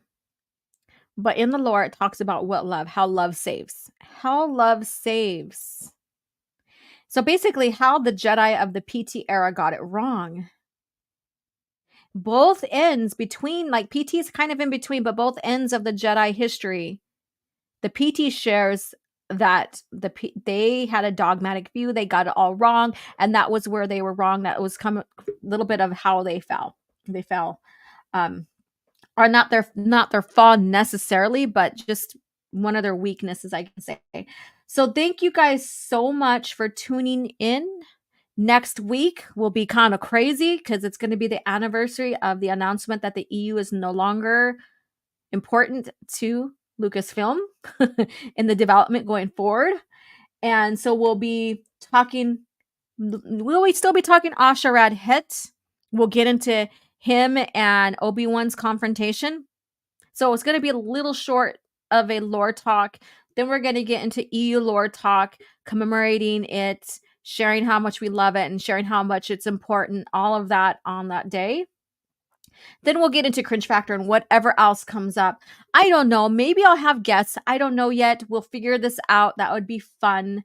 I know you guys don't mind, solo me. I'm not a solo, but me. But to have a guest or two, that would be fun as well. But I'm not guaranteeing anything or anybody. But that would be fun to have a couple, at least one or two guests here to talk about, this day in infamy or whatever. So, but with that being said, you guys, stay tuned for CAF chat. Maybe we'll have Cantina nights next Tuesday. I might be playing around with having it once or twice a month on a Tuesday night. We shall see, which will go into more of Disney's Star Wars and what's going on. Whereas CAF chat's more of George Lucas era. So we shall see. So in the time being, go pick up your Jedi versus Sith source book. It's a great gem to have in your collection. So that is the book of the week. And pick up some comics if you can, like search for them without the Legends label. Try not to give Disney Lucasfilm your money. And with that being said, you guys have a great day. And may the Force be with you. The fate of the galaxy is now in your hands. With the new LEGO Star Wars Slave One, you can load Captain Solo, arm your weapon systems, man the cockpit, and take off with the most feared ship in the galaxy. But watch out for rebel ships. No matter the enemy, no matter the firepower, you control the action. With the new LEGO Star Wars collection. I can always point to two female characters that made a huge impression on me. One would be Leia, the other would be the character of Eowyn from Tolkien's Lord of the Rings. I won't go into that, it's not my franchise, but Lynn will appreciate that I don't. But the idea that Eowyn slew the Witch King, slayed him, blew my mind as a kid. I had to go back and read that chapter several times in a row right there.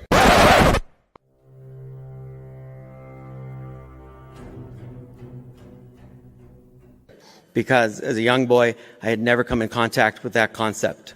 But this woman took out this main terrifying villain.